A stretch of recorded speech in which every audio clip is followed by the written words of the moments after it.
Well, welcome to our study. This is lesson 17. We are in Isaiah 41 today. Let's read together Isaiah 41. Listen to me in silence, you coastlands. Let the nations find renewed strength. Let them approach and then speak. Let us come together for debate. Who stirs up this one from the east? Who officially commissions him for service? He hands nations over to him and enables him to subdue kings. He makes them like dust with the sword, like wind-blown straw with his bow. He pursues them and passes by unharmed. He advances with great speed. Who acts and carries out decrees? Who summons the successive generations from the beginning? I, the Lord, am present at the very beginning. God is saying, I am the one who raises all these kings, who sets them on their path, and in the future who will raise another king and send him on his path, and he is the one who frees the captives.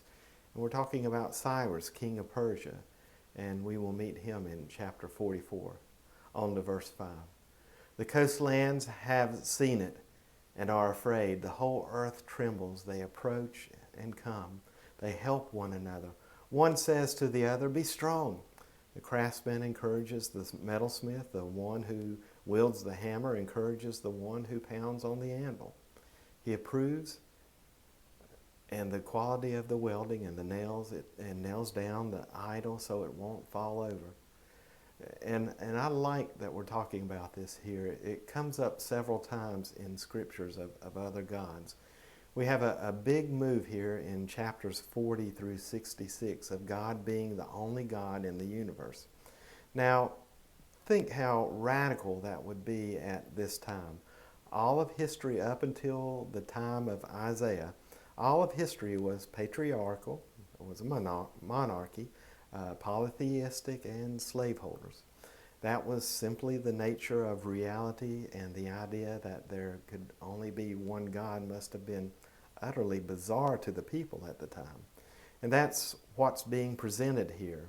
We live in a monotheistic society. We believe in one God, whether you're a Jew, you believe in one God, you're a Christian, you believe in one God, you're a Muslim, you believe in one God. Even the atheists disbelieve in one God.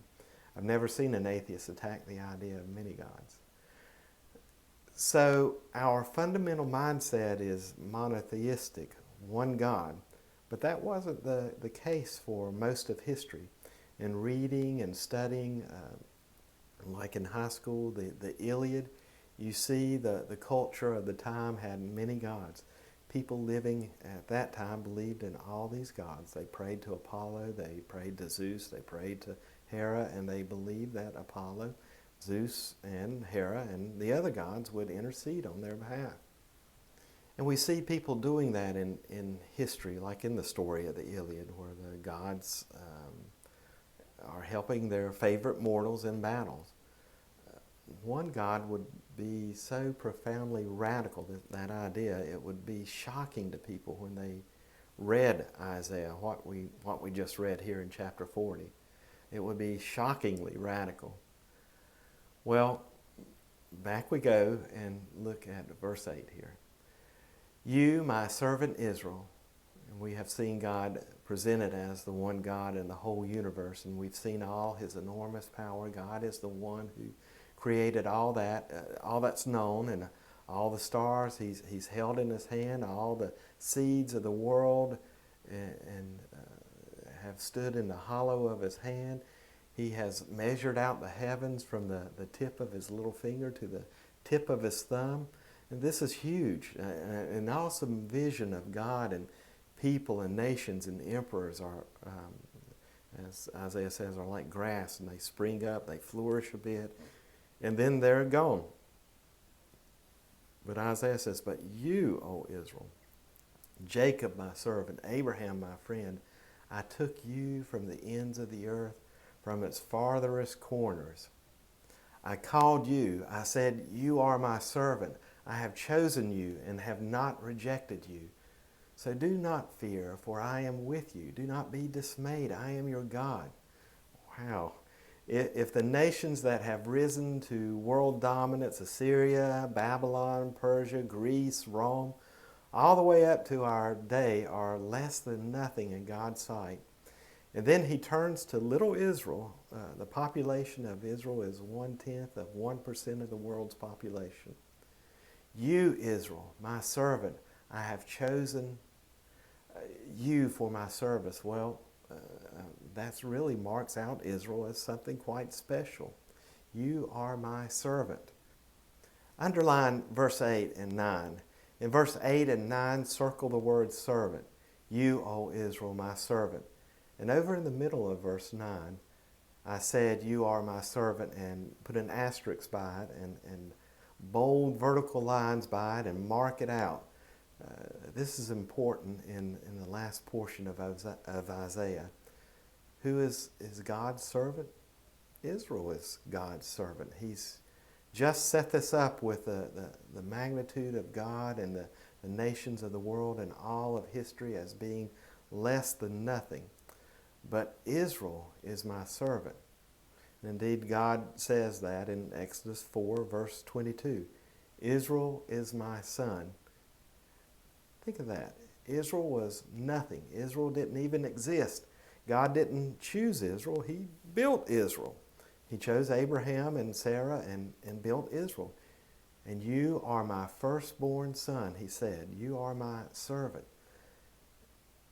As we move on in Isaiah, pushing up through chapter 66, we are going to encounter what are often called the first. The first one will be in chapter 42 that we encounter the suffering songs. There are 4 of them, and we'll look at those in some detail as we move along. Who is the suffering servant? Well, Israel, of course. God just said here in chapter 41, you are my servant, and Israel will indeed suffer. Why would God, this enormous, powerful God, do this? Why would God care what Israel does? Apparently, these big nations that ruled the whole earth, that had great leaders that stride across the whole earth, are less than nothing, like dust on a scale. So why would God be concerned about Israel? Why would God make a covenant with this Israel? Why would God be physically manifested in their midst? Why would he do this? What is this really supposed to be? We look over in chapter 42 at verse 6. I, the Lord, officially commission you. I take hold of your hand, I protect you, and make you a covenant mediator for people and a light to the nations, to open blind eyes, to release prisoners from dungeons, those who live in darkness from prison. Why has God made this covenant with Israel? It's for this purpose. Israel has a role in God's plan for salvation, and it is a very important role. Israel is to be a light to the nations. Well, when Israel doesn't fulfill that function, God is going to correct Israel, and he did in the Babylonian captivity. Do you remember everything leading up to the Babylonian captivity? In the judgment chapters, Israel is sitting on the defendant's seat, and the witnesses accusing Israel of unfaithfulness and all these vile things she has been doing. Israel has turned out to be worse than the nations who were there to begin with. And God said, I will not tolerate it. You are my son, you are my servant. I have a special, unique role for you in the plan of salvation. I am the good shepherd, you are the sheep. Now, a shepherd carries the rod and the staff. The straight part is the rod, the crooked part is the staff. The staff, he has this big hook, is for saving. Saving the sheep when they fall in the water and can't get out. The straight part is for whacking them along the side and getting them back in line. The rod is for discipline, the staff is for saving. And you indeed have both. Do you remember David when he writes Psalms 23, the Lord is my shepherd, and he says, your rod and your staff, they comfort me? Well, I can take comfort in the hook part. You know, when I'm in trouble, God saves me. I'm glad he's there, but I don't especially like the rod part. That's the part where I receive a whack upside the head to get my attention. And he's going to do that. And we have seen him do that to Israel. Israel has gone down this path of total apostasy from God, and God doesn't let it slip by. God cares about them, and he gets Israel back in line. How does he do it? Punishing Israel. Not punishment in the sense of harming Israel, but in a sense of teaching Israel something. Babylonian captivity, that's a time out to let you think about this for a while. And then when that's over, he brings Israel back. And here we go on a second trial, and what will Israel do? Israel is going to be a servant to God. Israel will be a light to the Gentiles. And Israel will indeed suffer. And we read that in the four servant songs. Part of being a light to the nations is the suffering that Israel undergoes. So on the primary level, these servant songs are about Israel. God said in chapter 41, "You are my servant." Here we have four suffering servant songs. Israel is the servant, but as we see in the prophets, the primary historical context is always foundational. But sometimes it foreshadows greater events down the line. The role that Israel plays will be fulfilled in Christ. He becomes the suffering servant. When we read about Israel being a light to the nations, it will be Christ who brings light into the world.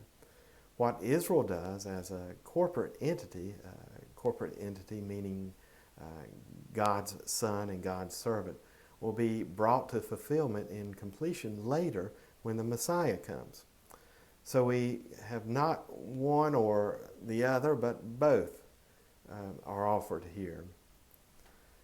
Now these suffering servant songs are magnificent things. Look over in chapter 42, and we will start right out at the top, verse 1, this one servant song here. "Here is my servant whom I support, my chosen one in whom I take pleasure. I have placed my spirit on him. He will make just decrees for the nations. He will not cry out or shout. He will not publicize himself in the streets." Israel is not going to rise to a place of world dominance, is what's being said here in verse 3. "A crushed reed he will not break, a dim wick he will not extinguish." Now, in verse 3, we can read this in two ways. Hebrew and Greek have no punctuations. Punctuations are a very recent development. It was around the time of Cicero, the Roman orator, where punctuations were developed. In Hebrew writings, there's no punctuation at all. In fact, there's hardly any spacing between the words. In Hebrew, there aren't even any vowels. You have to insert the vowels in your mind. So we don't have punctuations in Hebrew and Greek manuscripts. So back to the scriptures. "He will faithfully make just decrees. He will not grow dim or be crushed before establishing justice on the earth."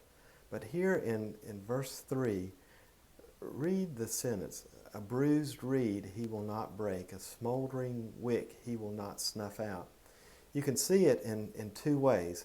A bruised reed he will not break, comma.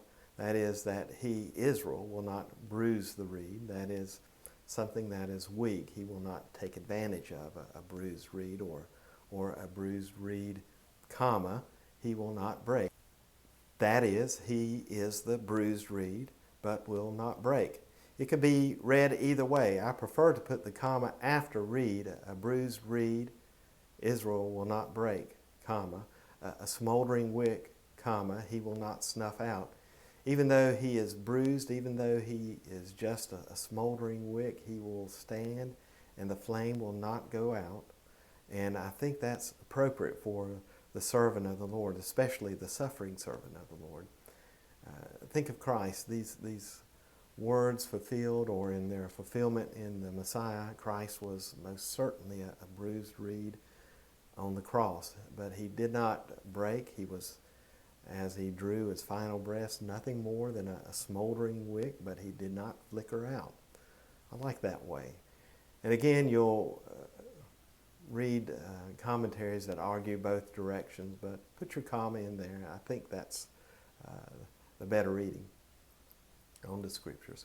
In faithfulness, he will bring forth justice. He will not falter or be discouraged until he establishes justice on the earth. In his law, the islands will put their hope.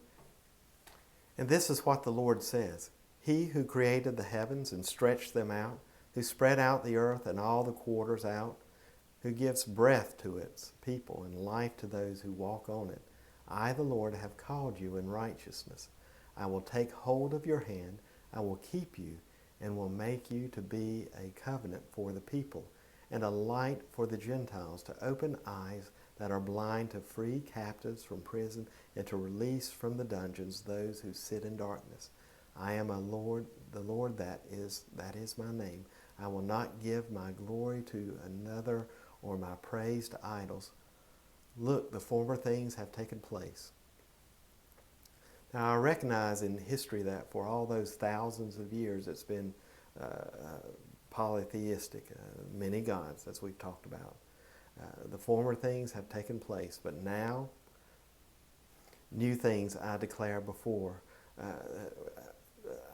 I declare them before they spring up. I announce them to you that I am God.